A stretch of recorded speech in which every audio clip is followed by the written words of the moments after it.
Welcome to the Pinning Combination Podcast, virtual edition. I'm KJ Pilcher alongside Dick Briggs and Wyatt Schultz.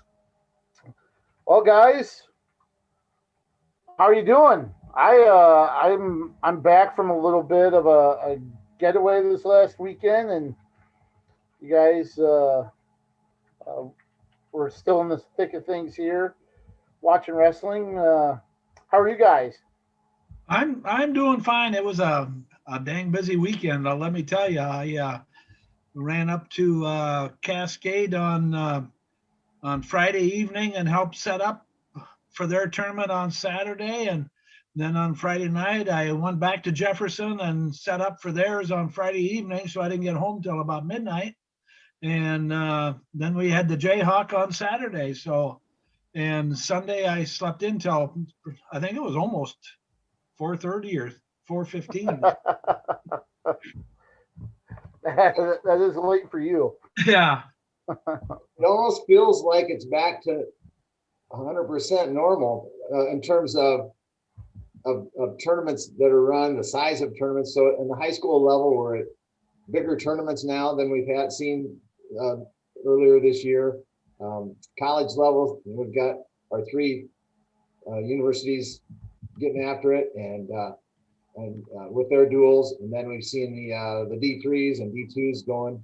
So D2s were off this past weekend, but they'll get going again this weekend, and so it's almost like it's back to normal. Knock on wood, right? Almost. Yeah, almost. Hopefully, that continues to move along. Well, let's jump into the college realm here. The University of Iowa took the mat on Friday against number 6 Nebraska. You had Iowa State and UNI both facing Missouri. Arizona State, unfortunately, had to drop out of that quad in Ames on Sunday. Upper Iowa was in action on Thursday, a little bit earlier, a midweek duel where they looked really good. But let's start with Iowa's dominant victory over Nebraska. 1-6, and I believe Iowa won 8 of 10 bouts. No Kemmerer in the lineup, but still a real dominating performance over the team that's number 6 in the country. Yeah, I think that kind of shows you how strong Iowa is, and even with Patrick Kennedy in the lineup, to me, with his match with Labriola, he's a nice solid backup. Give him a year, and he'll be it's kind of like the reload part with him. So without a doubt, and I think what we could touch on this right away. Kennedy, it was a good match. Got in on a lot of deep shots, but the experience factor, some of those positions after you get in on the initial shot is where Labriola just kind of had the edge and ended up turning Kennedy's attacks into his own points, after a little bit of work there. But that's something that, coaches and video can fix, and really kind of show you, hey, this is what's different than high school wrestling. This is what you need to do, or this is how you need to, react in these situations. And the future looks bright if that's going to be the Patrick Kennedy we see going forward. Right. I'll just add that I really had no idea what to expect. I wasn't familiar with Kennedy, and so I would say what we saw was encouraging. So I'll just leave it at that, and we'll see what happens. Obviously, we don't know what's going to happen next year as to who will come back and whether he'll find a spot in the lineup next year or not. But that's a long ways off. Let's get through this year. Right. Spencer Lee was named Big Ten Co-Wrestler of the Week this week with his dominating performance. Handled Liam Cronin, pinned him 121. The one thing that I thought was really interesting was, I guess the one thing that people talk about is, the tilts that Spencer Lee just happens to have his way with, I guess. He hits those tilts on everybody. They're coming. This time we saw a little bit of a different approach where, he went to that the bar arm and really dominated on top. And, it just looks like just another layer to Spencer Lee. It doesn't have to be those tilts all the time. He has an arsenal a lot bigger than people might even give him credit for. And that sounds kind of weird to say. Yeah, and also, I guess part that fascinates me is, everybody in the country knows that that's coming, but yet, and Cronin even was tucking his arm underneath to counter that, and then to still get the bar arm and his other offense going. It just fascinates me how much he can do with his strength and his arsenal. I guess basically arsenal. Mm-hmm. I'll say this. Part of me watches that match. What did it last? Nearly 2 minutes. and 121. 41, yeah, almost 2 minutes. So part of me wonders if that match was won before Cronin ever stepped out on the mat. And by that I mean, Lee's got a big shadow. I mean, he's done so much, and there's been so much, press and notoriety and awards bestowed on him, and there's no question he's good. But I don't think Cronin gave his best, and that's just my opinion. But and I'm not taking anything away from Lee. Lee certainly earned that. But so that was kind of the game plan, as you mentioned. Lee wanted to go out and not do the tilt, but do the chicken wings and bar arms and so forth. And that's a good game plan. And he went out and executed it, and was co-wrestler of the week in Big Ten. Austin DeSanto, tell you he looked sharp against Alex Thompson, 21-6 technical fall. Jaden Ironman gave up the opening takedown against Chad Red, but came back and won 8-4. You had Max Murin moving up to 149, and he looked solid there. Nelson Brands, 13-5 victory over Taylor Venz. That major against Venz, who's an accomplished 84-pounder. Did any of those stand out more than another to you guys? I can't hardly, with Nelson, that is impressive when you're dealing with somebody like Taylor Venz, and then to major him like that. It almost was probably more impressive, because I thought Patrick Kennedy wrestled a good match, but to do this with one of the top kids in the country and to major him. So yeah, Nelson was impressive. For me, I'll kind of run through those that you mentioned with DeSanto. I thought he was dominant. Really did a great job. Tech Paul and Thompson. I do think Thompson is a little small for 133, his body size. I'm sure he'll stay at 133, but that was kind of my opinion just watching it. Ironman, man, he's a hammer. He is an Iron Man sort of a wrestler. I like that.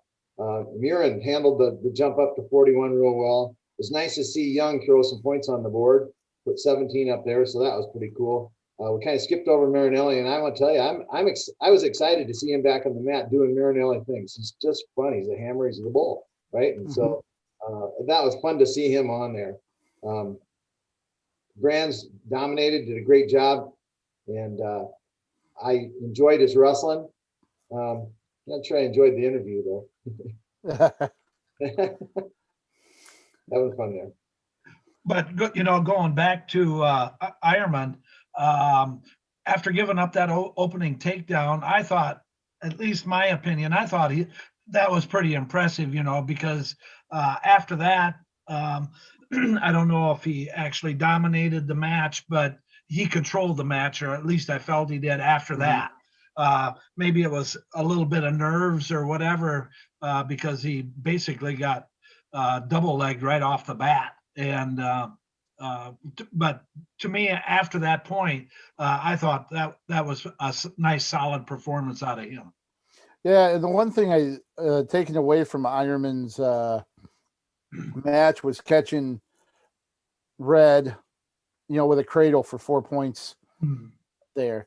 That's something he can do to anybody at any time, and that's what makes him so dangerous. And he's starting to implement those other things, basically, or fundamentally wise, that makes him more of a complete wrestler and stuff. He's said it before, kind of the Brand's helping him with basics leads into his other more wide open moves that he can hit, and they kind of complement one another. And I think that was a good example there where, he had some basic counter and he turned it into a 4-point cradle, just like that. And I know it was kind of quick, but I think that's indicative of what he's going to bring to the table here moving forward. And I agree. Marinelli looks strong in his match there at 165. I thought Caleb Young looked more like the Caleb Young of 2 years ago. I thought that was something that maybe he didn't look quite that sharp a year ago, or had some struggles. And there might have been some things behind the scenes there too that caused that. But I thought this was a Caleb Young that looked more like the Caleb Young of 2 years ago when he first took over at 157. And I thought that was a good sign for the Hawks too. Right. And as far as 141 is concerned, give credit to Red. I mean, I've got to watch Red a lot. I think he's, if not their best wrestler, certainly one of the top two on the team. And so for him to come out and get that first takedown, it's a good wrestler. It didn't really surprise me. I thought maybe the fatigue showed at the end when he was able to get that cradle on, and yeah, it might have been a quick count, but still got at least a 2, and that difference was 4 in the match. So as far as Young, I don't know how strong Licking is that he wrestled, so that might have been a factor too. I mean, I think he's pretty decent, but I'm not too familiar with him. So it's just good to show, get out there and open it up. That's what everyone wanted to see, I think, out of Young. So. Yeah. And it really shows you how solid Iowa is when you can basically dominate the number 6 team in the country like they did.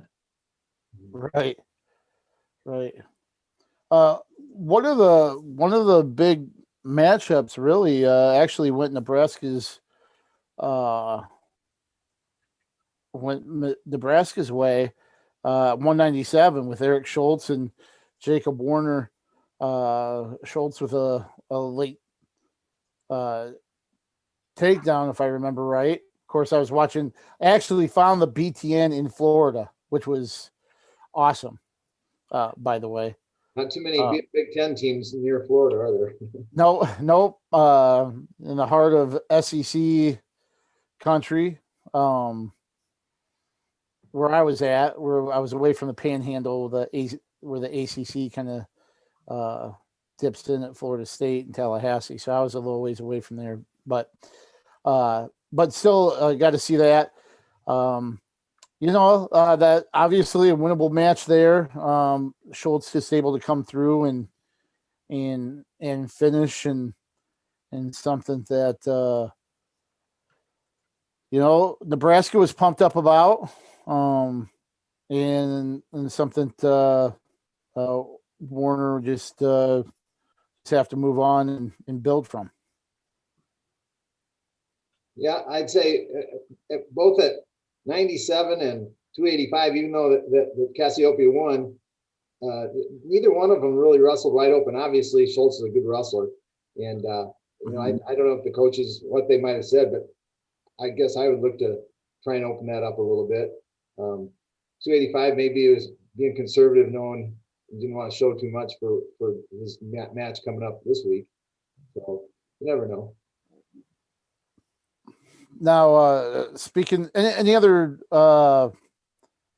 final thoughts or comments from the opener against Nebraska before we talk about what Iowa has coming up this week? Just that we can confirm that Iowa is good. Yeah, pretty much.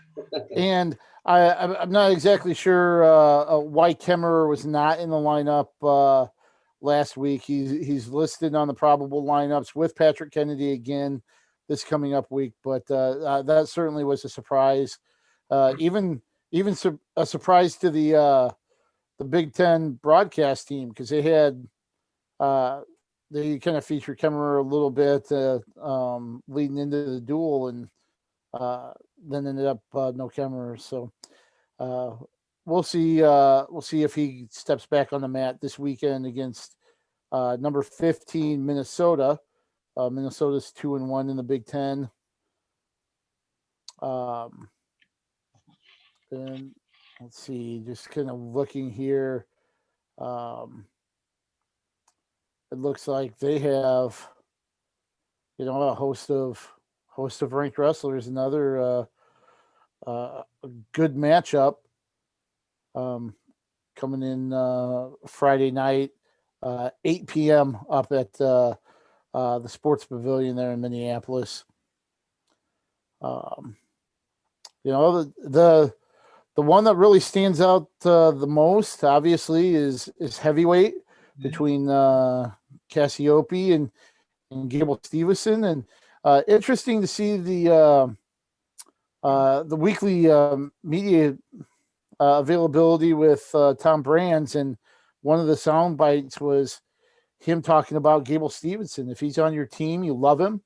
If you're going against him, not so much. Talked about Stevenson kind of maybe being made to be the bad guy more than he deserves.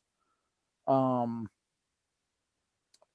it was very complimentary about just how good of a wrestler is, and he's somebody that doesn't just want to beat you, but wants to beat you bad and doesn't mind beating you bad in front of other people. Essentially was the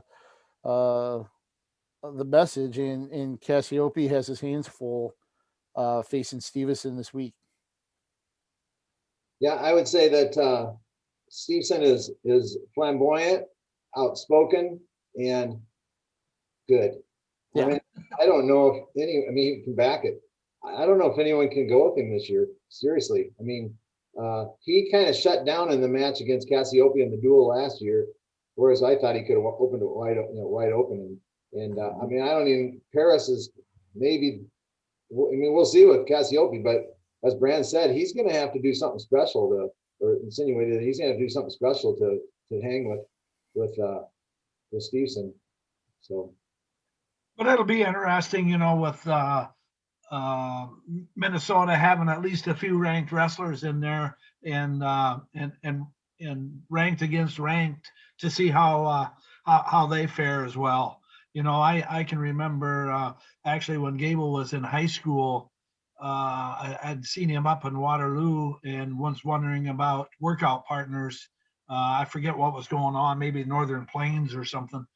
And he didn't want to work out with high school kids when he was in high school. He worked out with Tony Nelson, if you remember, the national champ out of Augsburg. So that was his workout partner even when he was in high school. Okay. Wow. Oh, see, speaking of workout partners, I want to say during this last year, I may have seen some social media stuff with him and Brock Lesnar. And one of the things too that seeing some pictures or video on social media of Gable Stevenson, he's even transformed his body a little bit to where he's a little more more solid and kind of cut some of the, not that there was much to lean up, but I think he looks a lot more solid and leaner than last year. To kind of, he was already explosive and athletic and, you know, and strong. And I mean, he might even be a better version of himself, which is really, really scary. Well, plus, didn't he beat Gazette this earlier this year? I'm pretty sure. That I don't know. Did he beat him? I believe so. Yeah. Wow. Really? I'm pretty sure that happened. Okay. So, Okay. I mean, he's, like I said, I don't know if anyone can go with him, but we'll find out. Yeah, I would agree. It'll be a nice measuring stick for Cassiope to see where he's at, and where he needs to grow here, going forward. So I know that's something he's been working towards to try to close the gap between Stevenson and Parrish, and we'll get a good idea of how far he's really come. Another good matchup, I think, is 157 with Braden Lee and Young. So, I'm watching that one for sure. I think they're both ranked side by side, maybe 6'7", 5'6", somewhere in there. Yep, exactly. So, yep. So those are two guys. You know, Caleb Young's had some big moments, but I think the one thing that really opened a lot of Hawkeye fans' eyes was 2 years ago in Minnesota. I can't remember the gopher he was wrestling. That's where he hit the big throw at the end of the match for a win over kind of his first real notable or marquee win as a full-time starter was up in Minnesota in pretty dramatic fashion, if I remember correctly. So it'll be interesting to see how he performs back up there again. And you know, 125, you gloss over it just because you know Spencer Lee, but you know Patrick McKee, a sophomore. I think a lot of people remember the McKee name with Minnesota Athletics. Patrick McKee, ranked 9th, so another top 10 battle for Spencer Lee. But you know, in most Lee matches, it's more of a matter of by how much and instead of who's going to win. So, 149. One of the wrestlers for Minnesota could be a familiar name to many Iowans. Michael Blockas, the former Crestwood, New Hampton, UNI wrestler, transferred. You know, could be taking the mat for the Gophers at 149. Yeah, he's been wrestling varsity for him, and at one point in time was ranked, I think, maybe high teens or something to that effect. And but I think he's had a loss or two that might have dropped him down or out of the rankings. And so, yeah, I mean, great wrestler. We got to see him wrestle at Jefferson Gym a couple times. So, and then obviously at UNI, and then transferred this fall after school started. So I don't know what that was about, but about the time of the U23s were going on, I think he transferred about that time, which would have been in August or October. Let's see, October, I guess. Mm-hmm. It'll be interesting to see his, I guess, I don't know if it's a return, but I see track still has him ranked in that high teens, like you said. So with Mirren, be interesting to see what he can do. Any other general comments about Iowa in this first week or the upcoming duel at Minnesota on Friday? No, just looking forward to it. See how dominating Iowa will be again. So we'll jump over to Ames last Sunday. It was supposed to be a 4-team competition.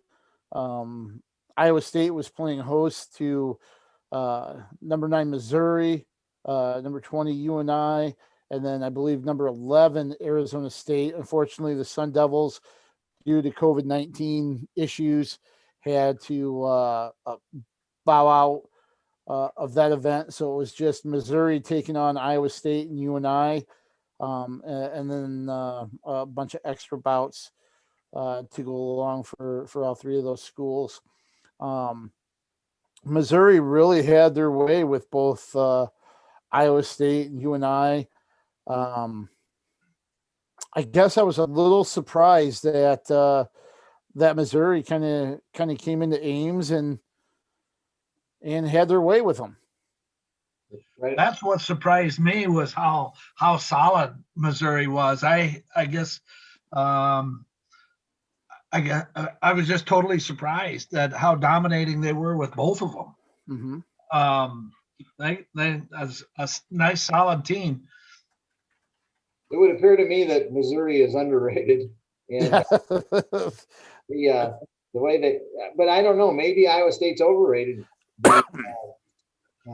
UNI's we knew it was in a rebuilding year, and I was hoping to see a little bit closer matches. Now there were a couple that were close, but there were some others that weren't. With Iowa State, their youth got exposed a little bit, and the youth of Missouri, oh my goodness, they have 2 freshmen on that team that are just lights out good, and one's a true freshman, and so their youth to go with their upperclassmen make them a real contender for high finish in the NCAA. So I was impressed with Missouri. Got to watch that and the UNI meet with both of them, Iowa State and UNI. And Iowa State had, I believe, 4 freshmen in the lineup as well. So maybe that was part of the youth and with that duel as well. They're pretty young, and maybe that was exposed, like you said. Right.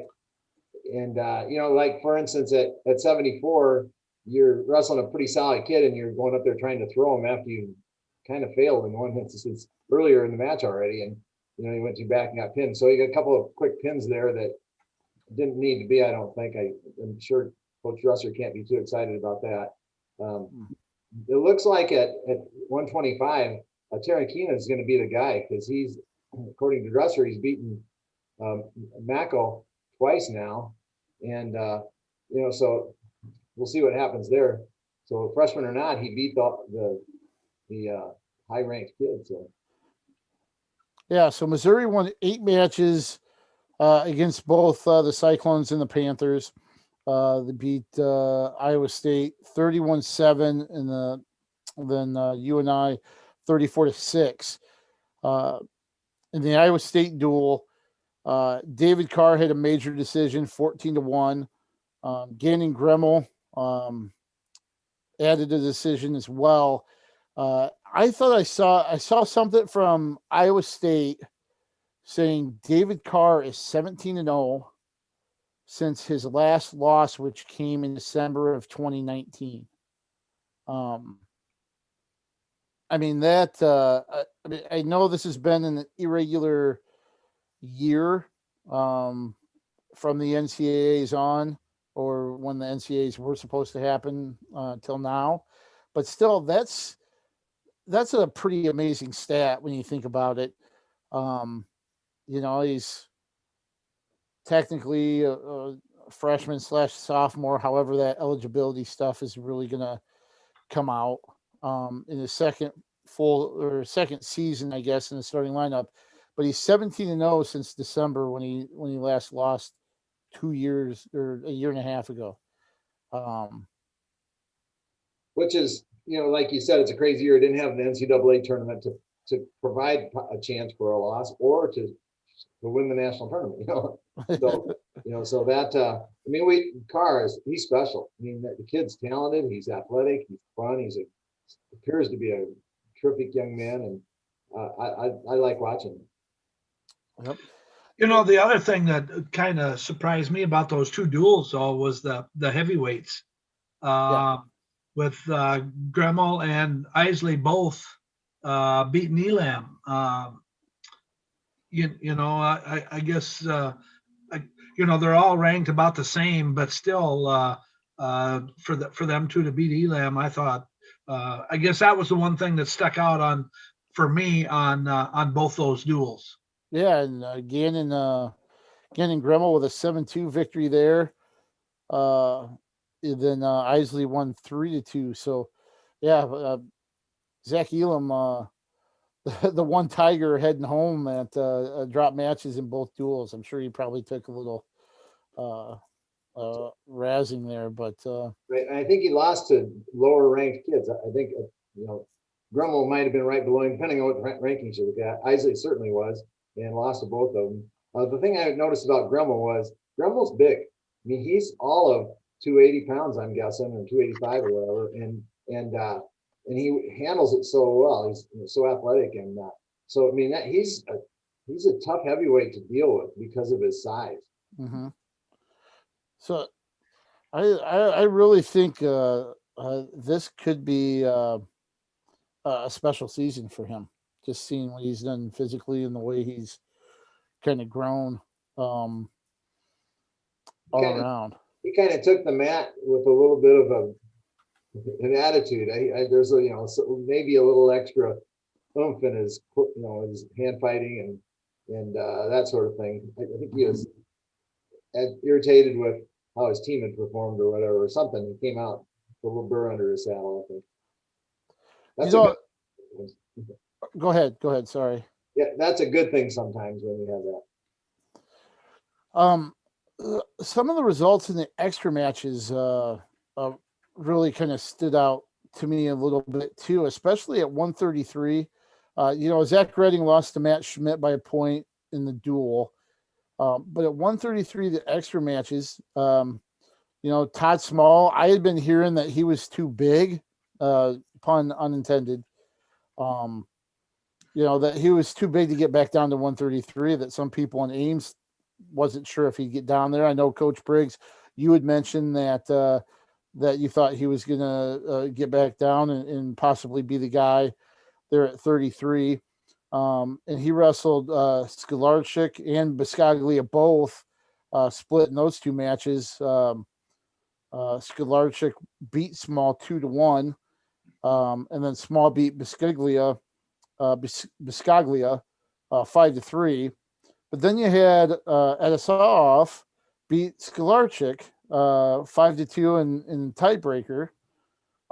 So 133, kind of interesting when you see the competition at Iowa State with Small being back down there. Redding has been in the lineup. Ramazan is somebody that is capable. And then at UNI, when you've got Scholarczyk and Biscaglia possibly battling back and forth and seeing what they did. Right. And I had written that same thing down. So quickly, Small beats Biscaglia. Scholarczyk, Small from UNI, beats Small. Ramazan from Iowa State beats Scholarczyk. And then evidently Biscaglia beats Scholarczyk in the room, or he would have been wrestling varsity. So it's like a round robin with the two, with the 33 pounders there. Right. And not even including Redding, but so evidently 133 is up for grabs in both camps, and it's kind of interesting and competitive with that weight.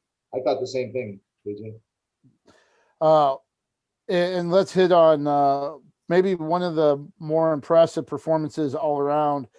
Brody Teske comes away with a 12-10 victory over Connor Brown in the first overtime. Yep. And then he also beat Alex Mackel in an extra bout as well, was named Big 12 Wrestler of the Week.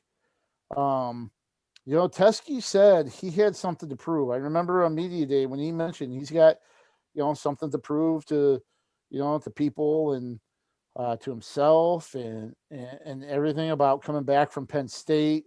The half a season he had at Penn State didn't necessarily go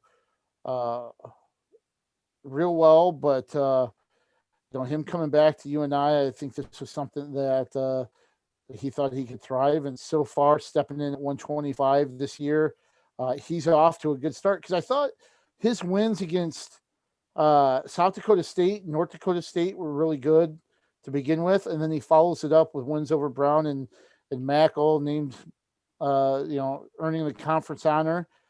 I think that was a pretty impressive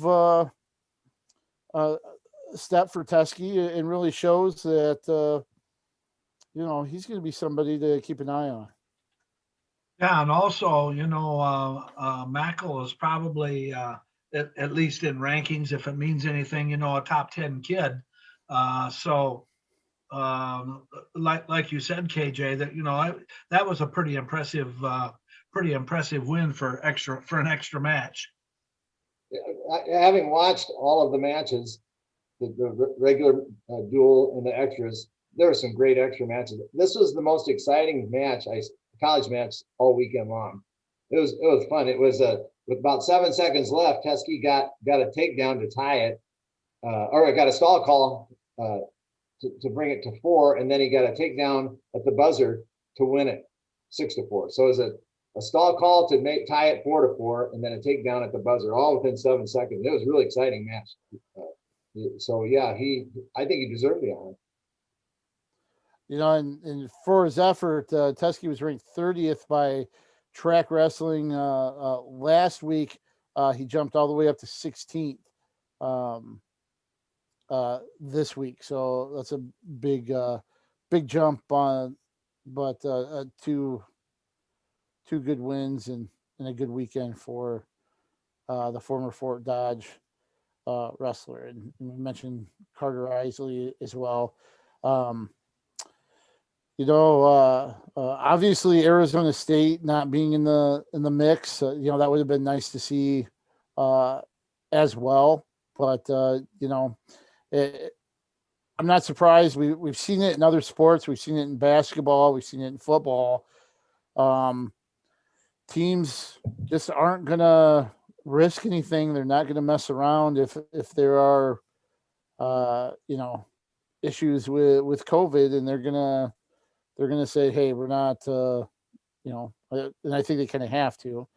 But hey, if we got issues, if we've got positive tests, we're shutting things down. Yeah, we'll see how all that plays out with that. Yeah, hopefully, it's not the. It's not the norm. You know what I mean? Hopefully that's not the common occurrence. Hopefully that's more of a rarity than it is a common thing here going forward with a 2-month season. But we're going to see a little bit of a switch as far as the neutral site thing for this upcoming weekend. UNI was in Ames for both Iowa State and UNI to wrestle Missouri. Now this week, on Sunday, we're going to see Oklahoma come to Cedar Falls, and UNI will host the Sooners after Oklahoma wrestles Iowa State, and given the Cyclones neutral site Big 12 duel. Right, so Oklahoma will have 2 dual meets. UNI and Iowa State will just duel once against Oklahoma. They're not wrestling each other. They'll do that 2 weeks from now. Mm-hmm. Yeah. Yep. So it's kind of a nice concept of what they're doing, and then throw in the extra matches besides. So on those particular days, there's a lot of wrestling going on. I was wondering if they were going to do it in the West Gym or in the McLeod Center. Or McLeod Center. Is McLeod? Okay. Yep. This one, and I know they've talked about some of the matches, some of the home duels that they will have in the West Gym. This is one of the ones that they're going to have in the McLeod Center because of spacing and logistics and stuff like that. So social distancing. All those things. But I think there are still plans to have a duel or two in West Gym. It just depends on who it is and the type of crowd to expect and how they can handle numbers and spacing and stuff like that. So I think this is a duel that both teams should win. Just kind of eyeballing things. I know Oklahoma has some top-notch wrestlers, and I believe still one of the ones that Coach Briggs you like a lot. At 141. Dom DeMoss. Yep. Likes to throw inside trips, and he's just funny, wide open generally. Whenever I've had a chance to watch him, he's a fun, exciting wrestler too. Yeah, so we'll see. I'm not exactly sure on Ian Parker's prognosis. He wasn't in the lineup this last week, was he, or did I miss that? Yeah, he was. He got.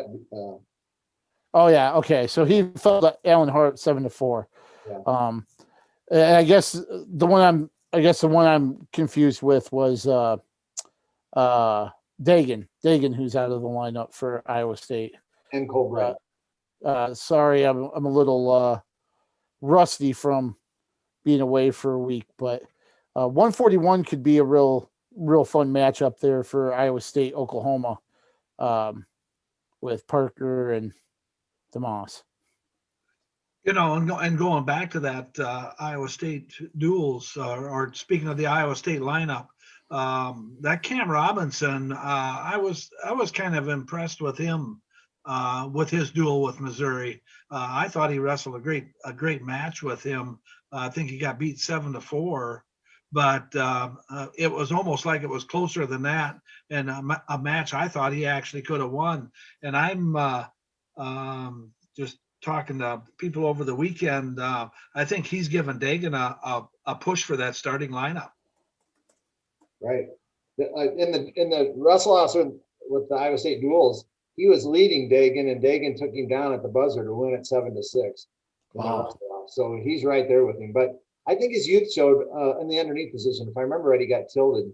That Hart was a tilter for Missouri. The one that, for me, the one that's fun to wrestle, to watch wrestle for Iowa State is Bastida at the Cuban at 197. Oh my gosh, he's so wide open, and he just wrestles so wide open. He's still learning bottom wrestling, and that's what beat him. He just ran out of gas. He was in on a bunch of takedowns and couldn't finish them, and was just wrestling wide open. Then his gas tank hit empty, and he got turned in the third period and lost. But that's to one of those freshmen from Missouri, that true freshman. That, man, he's good. I think he was a Fargo national champ, and just, he came in with high credentials, and he proved it. But Bastida, he's so athletic and fun. I think you're gonna have fun watching him wrestle. Yeah, he's still learning the folk style. So this should be another fun double duel or weekend for those guys up in Cedar Falls. I'll be up there covering Sunday's duels as well. So any other comments on the UNI ISU side here after last weekend's duel against Missouri, or the upcoming duels for both of them against Oklahoma? I just think there'll be some interesting duels this weekend. If you guys don't mind, we'll switch over to D2. We talked a little bit about Upper Iowa, their tough opener against Northern State. That was a duel that was right within their grasp, and they bounced back on Thursday and made sure there was no doubt about their win over Minnesota State Moorhead, winning 9 bouts after losing the opening match by major. They rattled off 9 straight wins to beat a ranked Minnesota State Moorhead team 38-4. So, boy, a really impressive rebound there by Coach Grimm's Peacocks. Yeah, it really was. I guess I hadn't followed real close, but I didn't realize how many kids that Upper Iowa has ranked in that top 15. So they got a nice solid team. And of course, the other thing is all the local kids, a lot of Northeast Iowa or Iowa kids in the lineup. And of course with that big win at 125, in the middle of the duel. Mm-hmm. Yeah, in that win, Caden Anderlich of Upper Iowa defeated number 6 Cole Jones 9-4. The duel started at 165, and then from 174 on, it was all Upper Iowa. But Caden Anderlich actually faced Jones, who's an All-American. And Anderlich ended up, as we mentioned, winning that. Was it 9-4, I believe? Mm-hmm. 9-4, and then actually took Northern Sun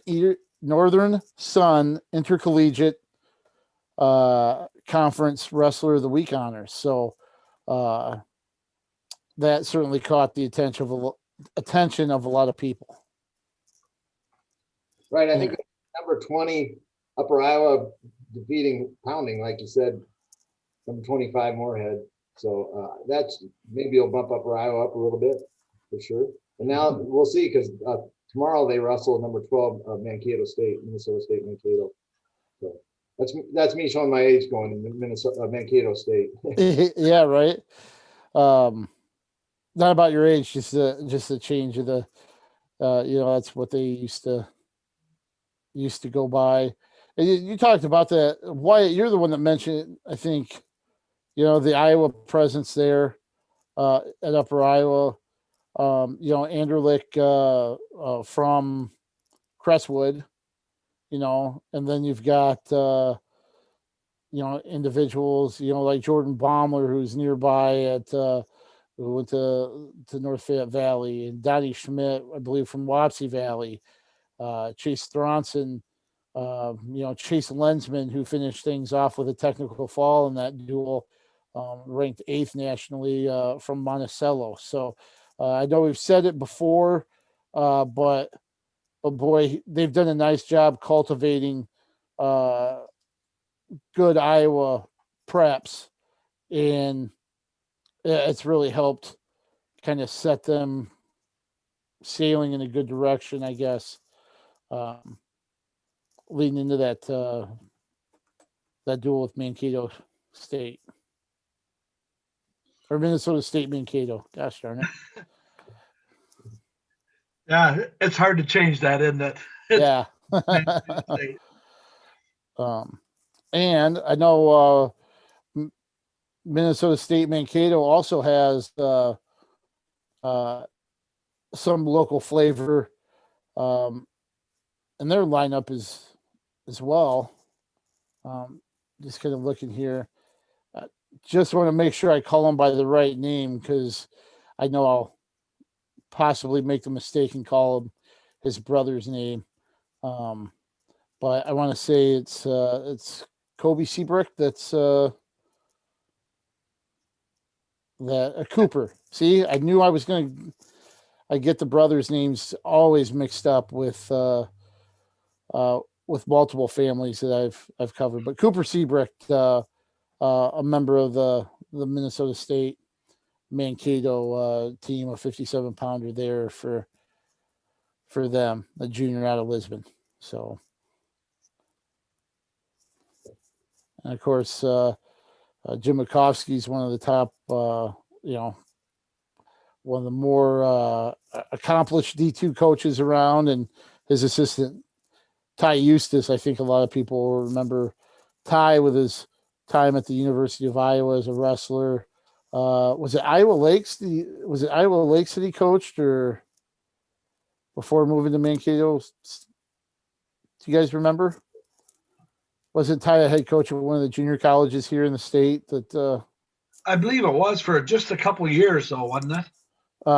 might have been. Let me see. I have his bio open up here.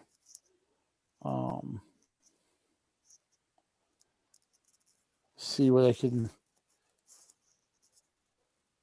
Oh, he was actually an assistant at Cornell College for a little bit as well, and it was Iowa Lakes Community College for a couple seasons. So he led Iowa Lakes to a top 10 finish while he was there, and as he mentioned, was an assistant at Cornell, and has been. I'm pretty sure it's safe to say he's Coach Makovsky's right hand guy there at Mankato State. But yeah, another good test for Upper Iowa. But boy, did they bounce back in impressive fashion with that win over Moorhead. No, that we'll see how they how they're developing, I guess, with the number 12 team. Mm-hmm. Oh, for sure.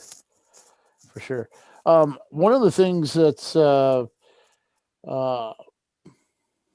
finally on the horizon, I guess, kind of looking forward, American Rivers Conference. I know we've seen Loras and Wartburg wrestle Iowa State, but this weekend is supposed to be the start for their conference triangulars on Saturday.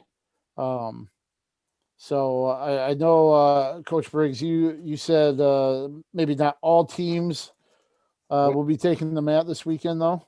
Right. So supposedly there's 3 sites with 3 triangulars going on. So Nebraska Wesleyan and BV are at Simpson this week, and then Wartburg and the University of Dubuque are at Luther, and then Co was scheduled to be at Loras, as is Central, but right now it's just showing that Central and Loras are wrestling. So I'm not sure why Co is not wrestling. I guess we could probably guess, but so that's the only one that's out that I'm aware of. Yeah. So finally, you might know a little bit more than us, but they're probably chomping at the bit to finally get back on the mat. Absolutely, yeah, for sure. In terms of Division III, my question is, will there be a national tournament? That's kind of the issue right now. And let me explain what's going on. So the NCAA has said that you have to have 70% of the schools competing to have a national tournament. It's not an issue in D2 or D1 at this point in time. It's not a discussion at all even. In D3, however, which has a lot more schools than D2 and D1. So they have 113 schools that were scheduled to wrestle this year. Oddly enough, one of them was just starting wrestling, never wrestled, and then said, yeah, we're going to start, now we're not, so that they get to be included in the count, right? And they've never wrestled a match ever. Anyway, so 113 schools, at 70%, that's 79.1 teams, or 80 teams. Okay, so as of yesterday, D3.com is reporting that 32 teams are believed to not be wrestling this year. That's mostly the Eastern schools that don't necessarily support their athletics, from what I've been reading, that sort of thing. So that leaves 81 teams. So right at that 80 team point. So are we going to have a D3? That's frustrating because you've got 81 teams in D3, which is still way more than D2 or D1. D1 has 60 teams, maybe approximately, maybe even in the 50s.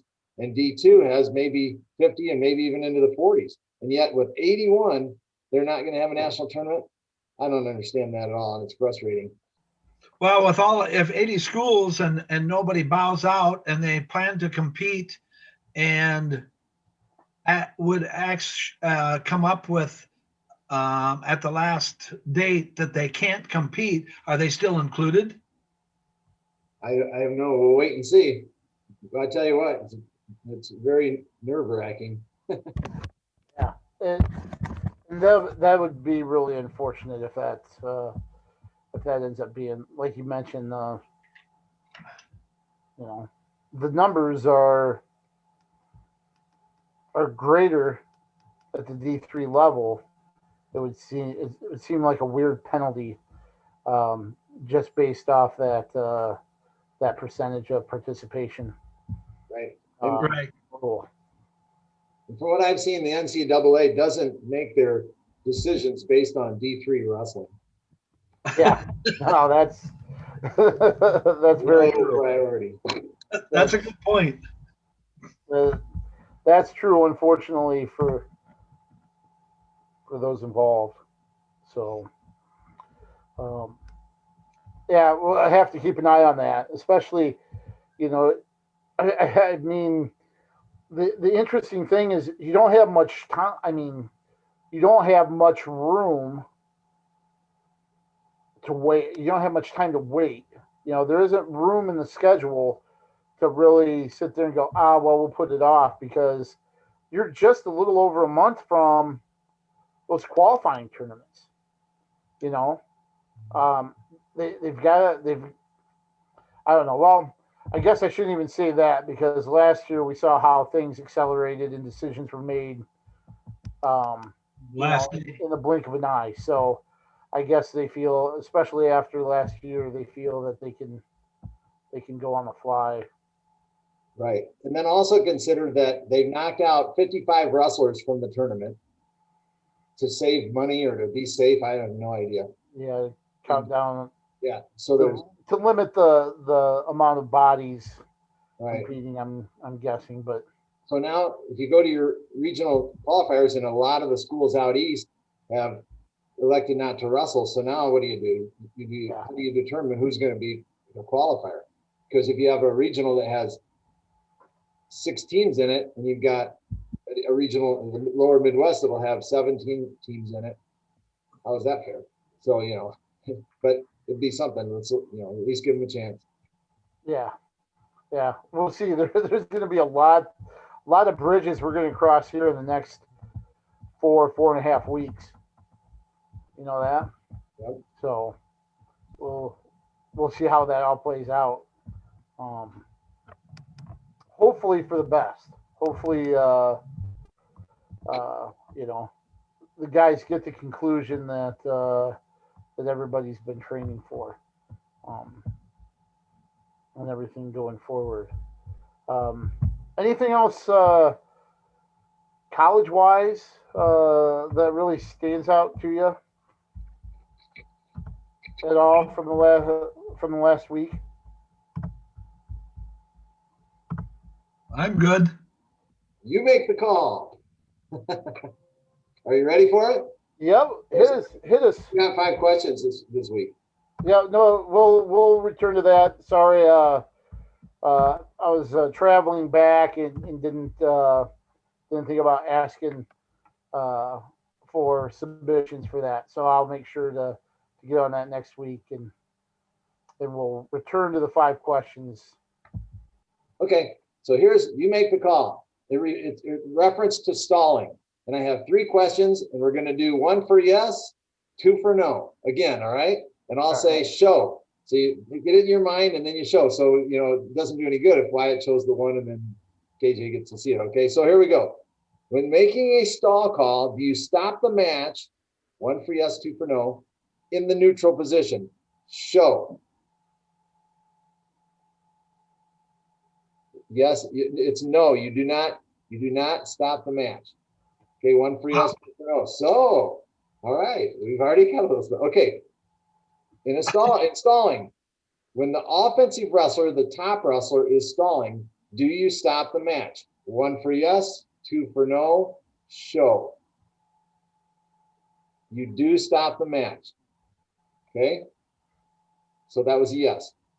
3, when the defensive wrestler, if the defensive wrestler is stalling, the bottom guy is stalling, do you stop the match? 1 for yes, 2 for no. Show. 2 is correct. It is no. You do not stop the match. Okay. Here's a tiebreaker, but we don't need a tiebreaker because we have a winner already. Oh, sure. I already lost. So we're tied up now from last week. What happens after the fourth? This is just for information. What happens after the fourth stall call? Okay, so before the fifth stall call, what happens in the match? This is a new rule last year. Does anyone know? The person who isn't called for stalling gets their choice of starting position. Absolutely correct. You stop the match Yeah! immediately. Don't Yeah! Suck it, Wyatt! Suck it! Got it! Oh, that hurt. That's good. That hurt. Whew. All right. Very well done. Good job. So start at the Jayhawk Invitational. Yeah, Oh. go ahead. Start over at the Jayhawk. Both of you guys were there, right? I was. I have pictures. Yeah. Share them, Wyatt. Well, as far as the Jayhawk, it probably wasn't the strongest field that the Jayhawk has had, but the thing that interested me, Pleasant Valley, which I thought was really down this year, came away with the win with no champions And only 3 runner-ups. and only what? And only 3 runners-up. Right. Yeah, they had 3 runner-up, but they placed 9 in the top 5. And I think West Des Moines Valley, I think they only showed up with about 10 wrestlers, but I guess that was the part that stuck out on me, that Pleasant Valley won with no champions. And West Des Moines Valley showed up with about, I think it was 10, if I'm not mistaken. But the other thing that stuck out on me, of course, I've been following him the last few weeks, watching his progress or how he's been doing, was, and I brought it up yesterday, Alburnette's Brody neighbor. He's been kind of impressive for me. Yeah, did a real nice job. The thing that was obviously stuck out, or it was very obvious, and it was that this is the first tournament I've been to all year that didn't allow fans at the high school level. So at any level, I guess, that I could go attend. But so that was a little bit strange. But with 14 teams, it's a bigger tournament than I've been to, I believe. The other tournaments haven't been that big. But so they had the wrestlers, and there were still plenty of people in the seats, and they could, took up most of the bleachers to do their separation. But that was kind of odd. No cheerleaders, no fans. You could hear coaches, wrestlers, whatever. And it was a good day and great wrestling, but that was kind of stuck out for me. How about you, Wyatt? That's not the first tournament I've been to that didn't allow fans, so that wasn't totally unusual for me. But the other thing that stuck out, I believe Alburnett had 3 champions and finished 3rd. So I guess that was the other thing that stuck out. I think they had 2 champs. 2 champs. But Boone, get this, Boone, who finished 9th, had 3 champs. So that's how even it was, this tournament. Yeah, it was a nice tournament. Like I said, I don't think it was the strongest. Fort Dodge backed out at the last minute. And you were right, that was two for Alburnett. I had it written down too close. Fort Madison had the other one, that Weissman from Fort Madison. And I believe Kennedy, did they just have 1 champion? Right. And Knox. And he was a Gregorian Award winner. And I had posted myself. I guess I think it's kind of interesting that Tim Ninley out of Muscatine was a runner-up at every tournament he wrestled last year, except for the state tournament, of course. I think he placed, but runner-up every tournament last year. I think he told me that he won a tournament as a sophomore. But I think because I've seen him about 3 weeks in a row now, and he's won every tournament this year. So I guess I find that kind of interesting. Right. And boy, is that kid put together. He is a power-packed athlete. Every time he gets in on a leg and lifts the guy off the mat, I'm going, easy, easy, easy. Because I've got to wrestle or ref a couple of those matches, including his finals match, which I don't think he won at Makokata. He was leading, and then Xavier. Ivan Thomas. You're right. Yeah. He got beat right at the end up there at Makokata. You know, one other thing from the Jayhawk that I'll point out, Toge Desai from Muscatine won at heavyweight. He improved to 22-1, and I don't know if you guys remember his situation from last year. I'm pretty sure it was last year where he became a naturalized citizen during the state tournament. He was the individual that they had to rush from the swearing-in ceremony, which was happening, I think, that Friday morning of the consolations. So he was in the consolation round, and he went to his swearing-in ceremony. They had to pick him up at the federal building, drive him. You know, the association drove him down to Wells Fargo Arena, and I think he was literally changing in the elevator from his dress clothes to warm up, singlet and warm ups and stuff, so he could get down to the mat. And I think he got there in time, even though he lost the consolation match and didn't place. But I always think about that neat story that, you know, he was sworn in as a citizen of the United States and then had to get whisked away to wrestle and compete at the state tournament, and just how big of a day and deal that was for him at Wells Fargo, and seeing how good of a start he's off to this senior season, where he's 22-1, and then came away with a title at the Jayhawk as well. Pretty cool. Him and Nimley are both going to Grandview to play football. So Togadesa. I think Desai was an all-state defensive lineman for Muscatine, or at least had some type of honors. So they're gonna be a Viking football player. So that's pretty good. Pretty good pickup for Grandview football then. And how about the Haydenfeld? You know, that's one of the things that I did kind of keep up on, or that caught my eye while I was gone. You know, to see, you know, traditionally the Haydenfeld's been a pretty decent, pretty good field. And even the teams that may not be in contention bring a couple really, really tough kids. But to see Lisbon come away with 10 champions was pretty amazing. That's a new school record for individual champs in a tournament. You know, so that I think Lisbon's clicking on all cylinders coming out of the break. Yeah, you know, basically the Haydenfeld is basically a 2 and 3A school tournament, and you know, North Scott had a couple. You know, with 10 champions, it doesn't leave very many spots for the other 4, does it?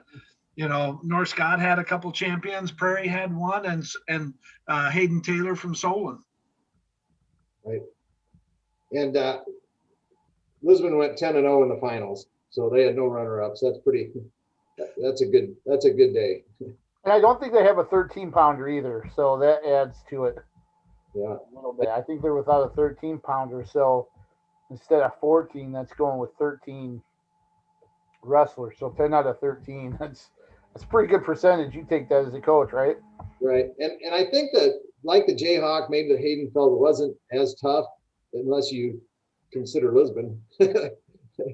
But other schools are maybe down a little bit from where they've been in the past. So, I mean, obviously Lisbon makes it tough, But that was maybe a little bit of a factor. So one thing that was nice was a couple of schools were able to put in multiple athletes at various weights, and Prairie did that at 106, I believe. Am I right there? And had Right.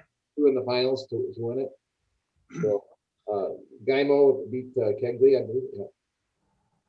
Yeah. The other thing that I noticed was 120 finals. Paez, or I guess I don't know how you pronounce his name actually. Beaten Whitehead out of center point, 5-1. And that was the other thing that I happened to notice. The other one too, at 220 with Cole Clark and Kobe Simon. That's a battle of two state runner-up wrestlers, Clark in 1A and Simon in 2A. And I think it's the second time since the break that these two have wrestled each other. I want to say Clark won by major just a little bit ago, and this time beat Simon 5-0. Simon's got 3 losses on the season, and I think at least, uh, 2 of those are to Clark here recently. So, that's Clark's been really impressive this year, 25-0. But that's two state finalists battling it out with each other, and probably one of the, like 120, maybe marquee matchup there at the tournament.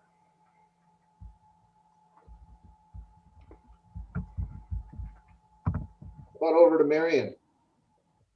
The Lloyd Schaefer Invitational there. To me, that was another interesting one with Williamsburg. Right. Did they have? They had 6 finalists and no champions, and they won the tournament. But I guess we've always known that they're just kind of a consistent dual meet team, and this kind of shows that they are. Maybe more so a dual team than a tournament team. And I'm talking about you're getting your bigger tournaments, not these smaller ones. But with no champions, I thought that was pretty impressive. Right, I agree. The very balanced team. Got to see them early on, and really no holes. It didn't appear in their lineup. Your runner-up was Wilton with 3 champs, but also Xavier, who was 4th, had 3 champions, and Stanek, Shannon, and Thomas. So they had another good day at their big boys. It's interesting you mentioned those 3 wrestlers. I wonder when the last time Xavier, if ever,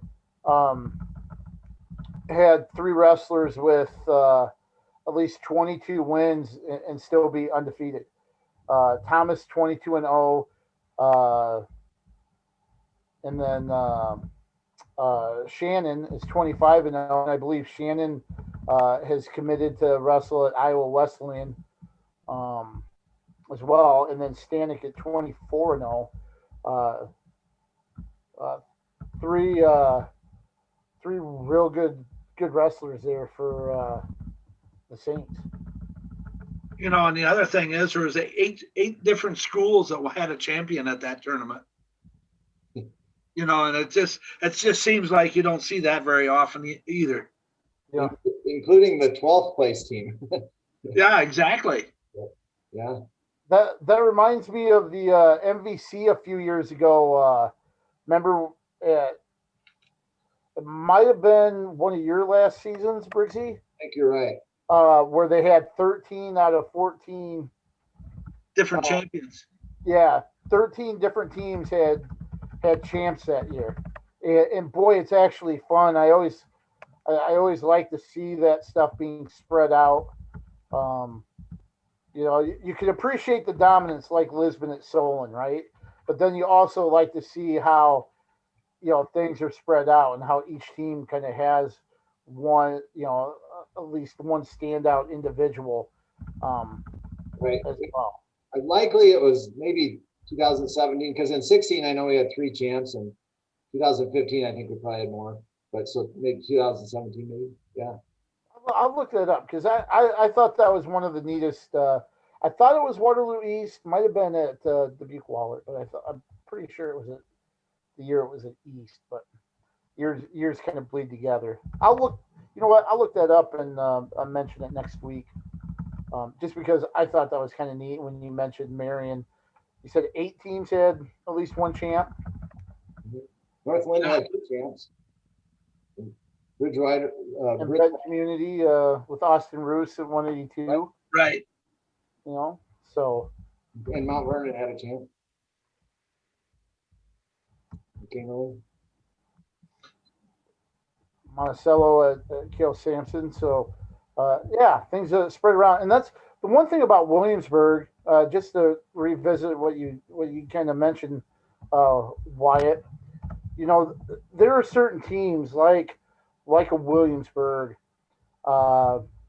With Blake Williams at Prairie, it was really noticeable. You get it with Doug Stryker's teams at Linn-Mar.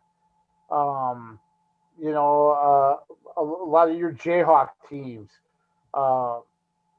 Western Dubuque. Some more programs out there that are this way, but you know, you're going to get a competitive guy at each weight, right? I think that's been one of the calling cards of Williamsburg and some of those other schools, that you may not have the superstar, or you might not have the real elite guy, or you might have 1 or 2 of them sprinkled in, but you're going to have a guy that's 24-10 at each weight, pretty much all across the board. So you know there's not going to be that, oh, hey, chalk up this one for a win, or hey, this is a weak spot, we can get 6. You're going to put a competitive guy at each weight, which makes them such a good dual team, and it gives you a chance here to win, even though you don't have those champs, because you've got guys placing well on the backside. Right, back in the mid 90s, when Prairie had that string going of local wins over 100 or whatever, with local schools and such, and then we happened to beat them that year, maybe 97 or 8, somewhere in there, and then so their one loss on the year, dual loss, was to us. Well, we had a really strong dual team and not a very good tournament team, and so when it came tournament time to qualify for the dual tournament, you had to win your districts back then, and we weren't a very good tournament team, not as good anyway, and so we didn't win. They won the districts, went into the state duels, and were dual champs. So, with the one loss coming to us. Wow. How about Perry? Yeah, West Delaware heading over there and getting a victory. Right, that was a big tournament this weekend. It really was. You know, West Delaware's had a pretty solid schedule this year, or at least I felt they have. But you know, their upper weights, not that the lower weights are bad, but their upper weights, they had 5 champs over there. Boss, Volker, Nunley, Christensen, and then Dolan at 32. But they're man, oh man, do they have they have 5 champs, 3 runner-up. 13 of those kids placed in the top 5 in that tournament. And to me, that was probably one of the more elite tournaments this past weekend. They had number 3, Logan Magnolia, number 5th ranked Sergeant Bluff Luton, and 10th ranked Webster City all over there. So it was a nice, solid tournament. Mm-hmm. And I know there's at least one. Wasn't there? I want to say one of the Peyton boys from West Delaware might have avenged a loss to somebody at Perry. That I don't know, but you know, at 152, you had 2 3-time finalists wrestle each other in Rice and Gockel. Okay. You know, even though they're in different classes, so they won't meet at the state tournament. So, but and that was another, to me, another interesting point with Galka winning. You know what? I think I may be thinking of West Delaware's duel with Don Bosco. Was that on Thursday? Oh yes, with Peyton beating Ranavardi. Yes, I think that was it. Avenging the loss from the Benton tournament. I think that was Thursday before Saturday's tournament. Okay. That was that was an overtime match. A great duel, by the way. You know, basically coming down to well, with a 36-33, any match in there would swing it the other way. So you can't say it come down to the last match, even though it did. But any match that was flipped would win it for the other team. Wow. Wow. Great atmosphere. They allowed fans that night too, by the way. So, yeah, that was a great. No, that was originally just supposed to be a Womack duel, and then teams added Don Bosco, which was nice. You like to see those type of matchups. Now you said you helped out at Cascade as well this weekend, Wyatt. Right, I did. Well, all I did was set up the video for them. Oh, okay. But they, they had their annual tournament there, and Union Community comes away with a team title, edging Western Dubuque. A couple champs there for the Knights, including Adam Aronson, who's back in only 10 matches this season, but back in the lineup there for Union, and that was good to see at 182. Yeah, I had that written down someplace. Well, another one was at 120 with Fraser beating Zymat again. I think that's 2 weeks in a row that them two have met. Mm-hmm. I forget where they were a week ago, but a couple of the top kids from this area meeting again. Houston, of course, from Midland. And then at 32, you had brought it up before, Aiden Noonan was a champion. And what were you saying before? This happened this week? On Thursday, in their duels on Thursday, he actually became Cascade's all-time winning wrestler. He improved to 165 and I believe 9 in his career after the Cascade tournament. So he's 30-0 this year, and I believe he's 165 and 9 overall.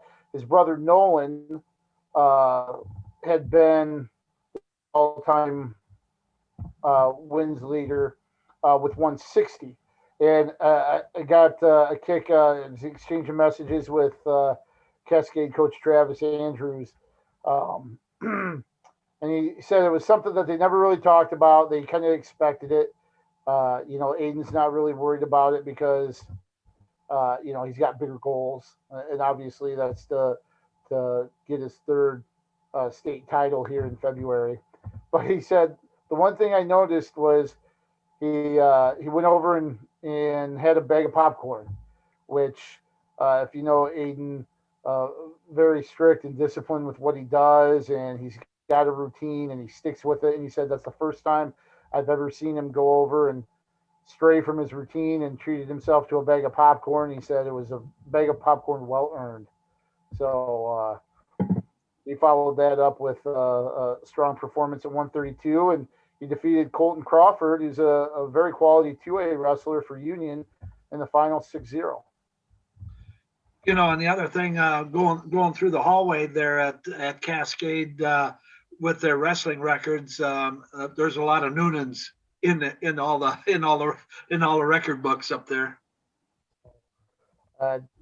Now one just kind of transferred from one brother to the other, so yeah, that was good. And one other shout out I want to give: Cedar Rapids, Washington had a champ. Their heavyweight Tate Sikora Mathis came away with a title. He improved to 10-1 this season. So want to give the old Warrior a shout out there for that victory. And then I know one other area tournament too. MFL had their tournament. I believe Crestwood came away with a team title there. MFL was second. So Yeah, MFL Cresco had 8 champions. Did they really? Yeah. Wow. So that was a pretty impressive performance. I will say this too, in regards to tournaments. Linmar was at the Ankeny Invitational and took second. Oh, okay. They had 5 finalists, 2 champs, and 3 runners-up. The champs were Bryce Park and Luke Gaffney, and then runners-up Braden Park, Grant Kress, and our favorite one to say, Abbas Kimokai, right? Anyway, they did a good job there. One other note was the Bettendorf Invitational. I thought was a pretty difficult tournament in terms of quality. Waukee walked away with that one with 10 finalists, 3 champs. Waverly Shell Rock was also there, 8 finalists, 5 champs. Bettendorf, 5 finalists and 4 champs. So those 3 solid teams. Also Urbandale was there as well. So quick note on those. I was able to be at the Solon duels and ref that Monday night. Solon went 3-0, and it was Muscatine and Midland and Tipton also there. And I was impressed with wrestlers on all 4 teams. They did a nice job. But Solon won that with 3-0. They beat.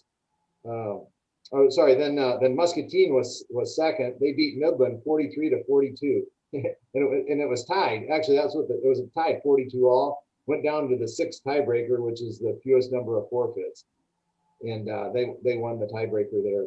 And so anyway, good night there for Russell. I suppose we should lead into the girls' state tournament, but I don't know if you noticed the 106 bracket down there at Bettendorf. Ella Schmidt was the runner-up. I did not, no. She defeated Busa. I'm probably butchering his name, from Comanche, who we have ranked number 4 in 2A. She beat him 5-2 in the semis. Freeman from Waukee beat her or pinned her, I think. No, Tech followed her in the finals. But that's a solid bracket with Waverly and Waverly and who else was in there? Waukee. Anyway, Bettendorf. Yeah, and going into the state tournament, of course, she's the number 1 seed, believe it or not, at 106. Well, you can only imagine that. And that being said, I will say this as an official: I've noticed fewer females wrestling in the I'll call them boys tournaments this year, because there's more all-girl tournaments. There's more opportunities for them to go. The ones that I do see wrestling typically are pretty darn good girls wrestlers, and they're competitive with the boys. So that doesn't surprise me with her. Well, yeah. And last weekend, Independence had their tournament, the girls tournament, and there was around 230 girls entered in that tournament. And was it 2 weeks ago or a week ago? Anamosa had theirs, and they had 130. And those are probably the 2 biggest ones I've heard of this year. And it's only growing. They're getting a lot of matches anymore. I did get these numbers. They had 698 that took the skin fold test, females that took the skin fold test this year. I don't know what's the count at the state tournament. What did that land on? I think it came out to 474. Okay, you're going to have, just because you took a skin fold doesn't mean you even came to practice. You do that before the season. So that's true with the boys too. You're going to have an elevated number there, but it kind of tells you the growth of the girls. So good job. And I'm actually going to run through the number 1 seeds at the girls tournament this weekend. At 106 was Ella Schmidt from Bettendorf. At 13 was Ava Diaz from Waverly Shell Rock. 120 was Ashlyn Miller. I believe she's from North Cedar, if I'm not mistaken. 26 was Emma Grimm from Osage. 132 was Alexis Ross from Fort Dodge. 138 was Abby McIntyre from Glenwood. 145, Janelle Avila of Lisbon. 152 was Madison Diaz from Waverly Shell Rock. 160, Morgan Griffith from Spencer. 170, Kendall Clark from Humboldt. 195 was Rachel Eddy from Independence, and 285 was Millie Peach from Iowa Valley. So, in all those brackets, they're all 64-man brackets except for them upper two weights, and those were 32-man brackets. So they're pretty loaded. Some of those brackets are 50 plus brackets. Wasn't it just 2 years ago we were saying that some of the brackets were under 8 competitors? Right. Okay, that's awesome. Yeah. So, I mean, it's really, really grown, and that's probably what irritates me more about the previous discussions with people about female wrestling, because the when you talk to the powers that be about female wrestling before, the discussion was always, you show us the numbers first, then we'll give you the opportunities. That's how it goes. You show us the interest, then we'll show you the opportunities. Then we'll give you the opportunities. And the plea was always, we need the opportunity to be able to drum up the interest, right? And they're like, no, that's not how it works. That's not how it works. And excuse my language, I think the growth that we've seen over the last few years shows how ass backwards the argument against getting this going was to begin with. And it's more directed to the one certain governing body that still seems to be resistant to sanctioning the sport. You guys can figure out the letters on your own. But I'm glad to see that people within the wrestling world finally decided, you know what? Kind of that line from the Grinch. If I can't find one, I'll make one instead. These people decided we're going to provide our own opportunities. Then screw it. We'll show them. We'll do it ourselves, and then we'll show them. I think the association has really backed them and allowed them to start sanctioning these tournaments that are female only, those competitions. There's still a lot of work to do, but I think the growth of the participation numbers has shown that the interest was there. They needed the opportunities. The wrestling world have finally just kind of decided, hey, we'll do it ourselves, provided the opportunities, and now you're seeing it kind of feed off itself and growing this way. Yeah, and it's been a giant leap this year in terms of numbers from last year even. And so I think they'll stand up and take notice now. I mean, obviously Iowa is the only state in the nation that has 2 governing bodies, a female and a male governing body with the state associations and union.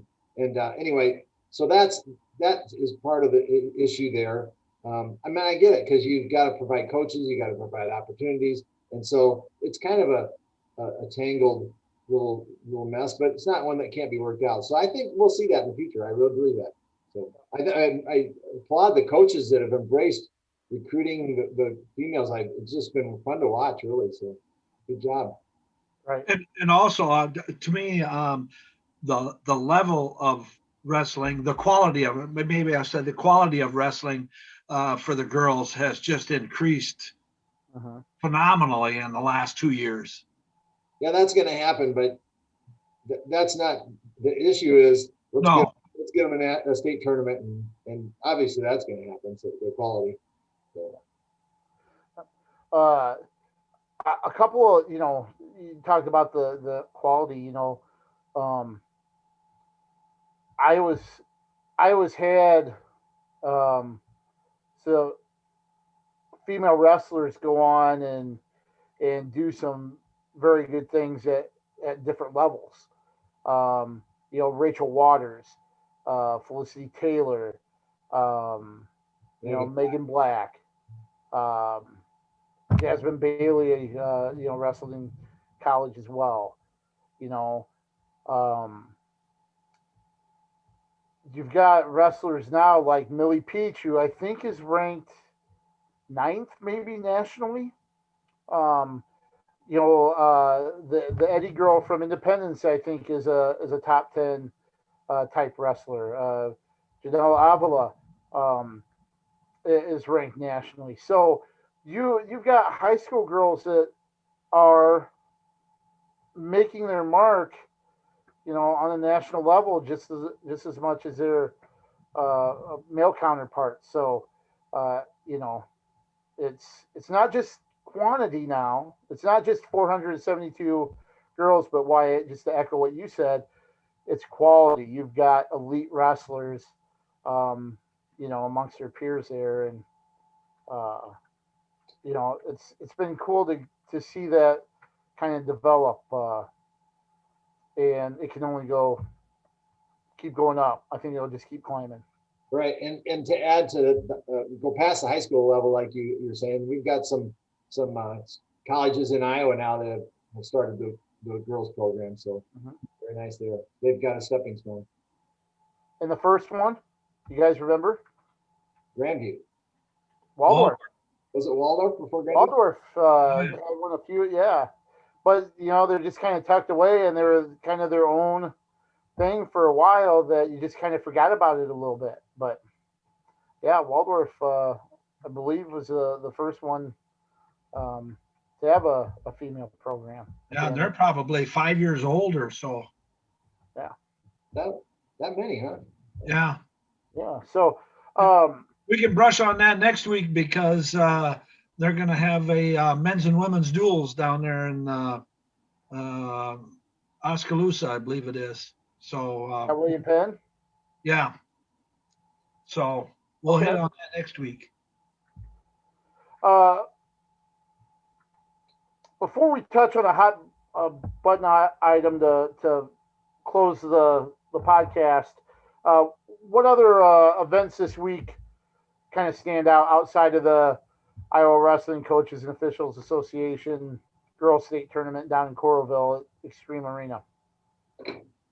Well, this weekend you have the Herb Ergens over there in Battle Creek, Ida Grove. You got Ed Winger in Urbandale, and the Bob Looters. To me, those have always been the three biggies. And the Looters down in Clinton. Right. Yep. Okay. And I'll say at the youth level, we haven't had very many youth tournaments, but they're starting to fire up a little bit. The USA State is being held down at the Powerhouse in Cedar Rapids. Oh, the Alliant Energy Powerhouse. Haven't got to say that very often. So. No. You can ask Nathan. I love that name. I love the name that they came up with. It's awesome. So yeah, make sure you're Wyatt. I'm guessing you're going to be down at Clinton. Don't you usually?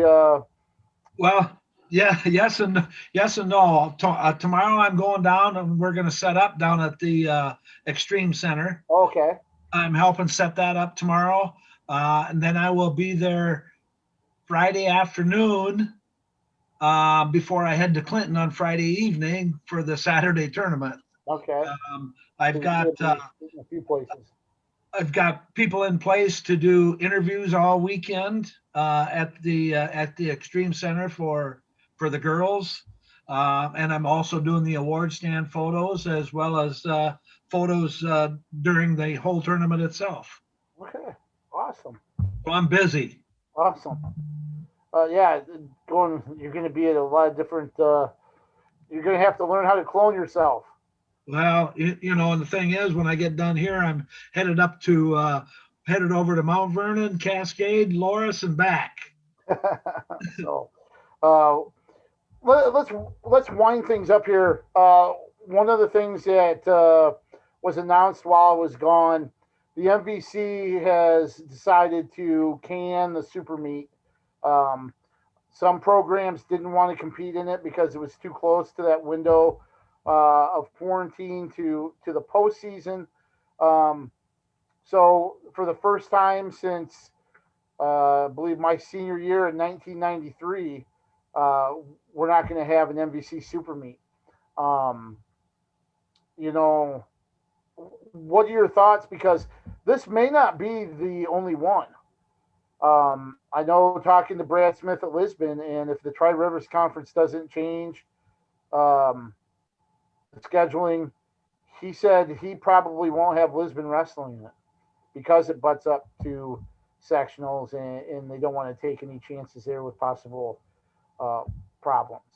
Um, I have to believe there are other coaches that feel the same way. So, uh, is this something? Was it a good decision? Was it an unnecessary decision? Do you see other decisions like this being made by other conferences? I was going through and I put on the website today the 1A, the top 10 teams destinations for this coming weekend. I believe they call it the top of Iowa Conference or the North Iowa Conference with Osage. They moved theirs a week ahead. Theirs is this weekend. Mm-hmm. So there's conferences that are accommodating, I guess, the schools to fix that. So that they don't run into that quarantine period. So as I understand it, you're quarantined when you get tested positive or the contact tracing or whatever. So here's the deal. If a person gets the virus and then 4 or 5 days later tests positive, and then they have to tell everyone that they've been in contact with, maybe at a tournament that past weekend, and it's Thursday of that week. Now that person goes and gets tested, and you don't get your results right now. It may be a day or two before you get those in some cases. So now you're 7-8 days into or more into when you have that, and that's when you begin your quarantine. So now all of a sudden you're quarantined because of a contact tracing that you had that happened 8 days ago. Now you have to sit your 10 days or whatever it is. So is it a good decision? If you're an elite team that's trying to win a state tournament, I think so. If you're not, or if you have, break it down to individuals on your team. You have some that would be affected by not being able to wrestle in the state tournament, and then you have others that probably aren't going to make a state tournament. Now they've lost their conference tournament. So to me, it's a two-sided coin, and it's right for one person and right for the other person, both sides of it. So it's a difficult decision. I understand where coaches are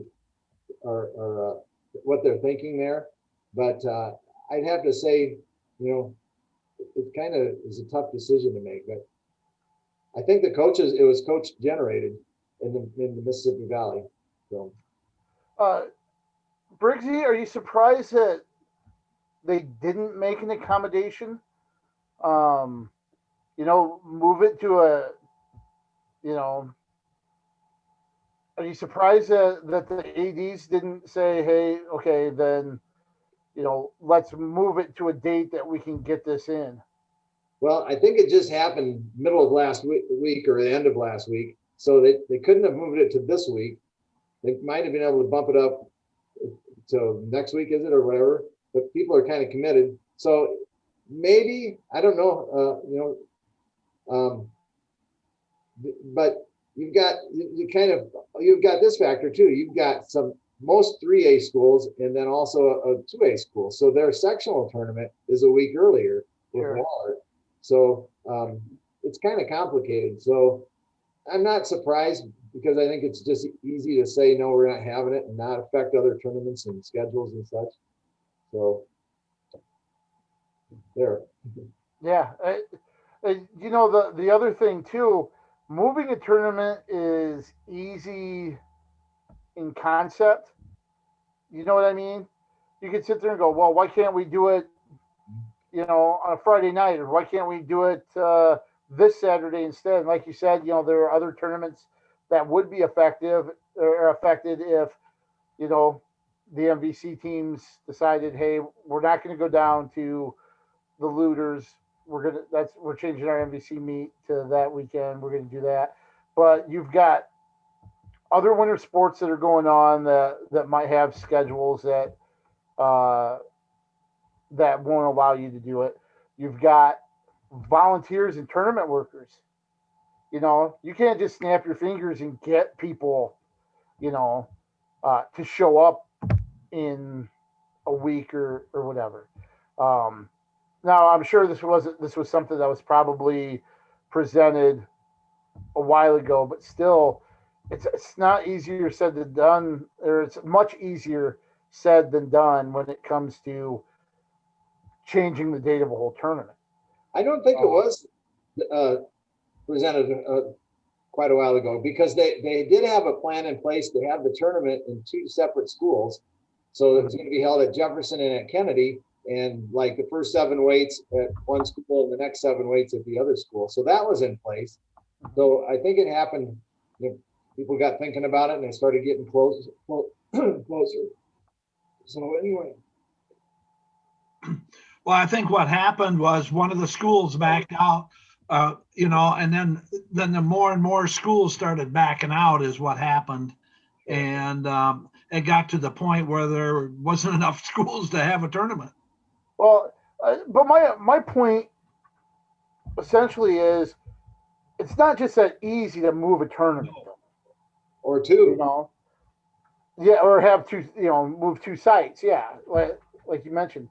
So, yeah, but it's just like what Dick says. It's as coaches, it's a hard decision, and I don't know if you can really fault anybody for making one decision over the other.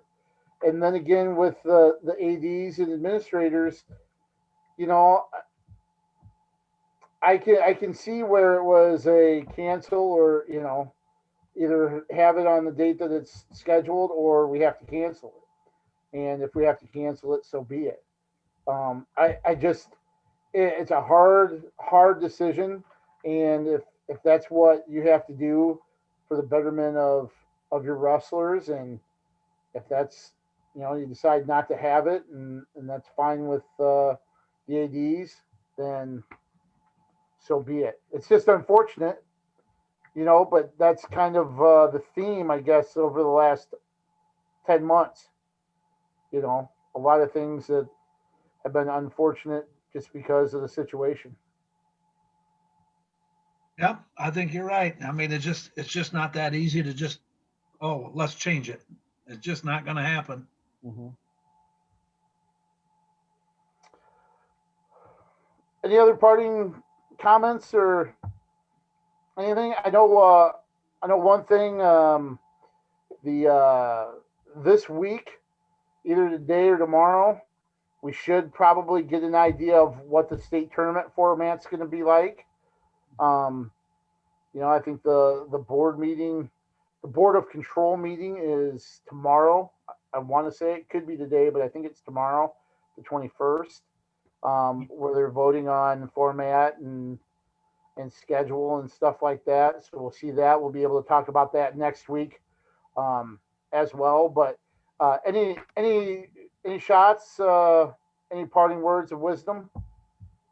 I don't have any parting wisdoms of any time, but Me neither. But that's beside the point. But it'll be interesting to see tomorrow what they actually come up with. Of course, we've all had the rumors, but it'll be interesting to see what they do come up with. Sure. Briggs, any last words? Yeah, just be safe out there, and wrestlers, keep yourself virus free, I guess. Yeah. Briggsy and I are going to be at Iowa City West tomorrow night.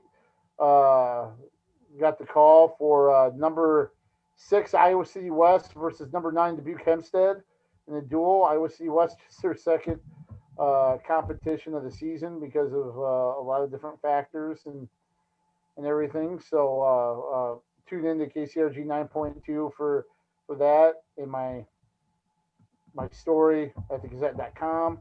Wyatt, where are you going to be tomorrow night? And of course, we already know that you're going to be jumping around from Coralville and Clinton and all spots in between this weekend. Yeah, I'll have to see how tomorrow goes if I'm able to go any place. But I will mention that our next set of rankings will be out on Thursday tomorrow. Okay. So we'll have our set number 4 come out tomorrow. So after that, I guess I would say let's keep wrestling on the move. All right. Sounds good. Thanks for tuning in, everybody. We'll see you next week.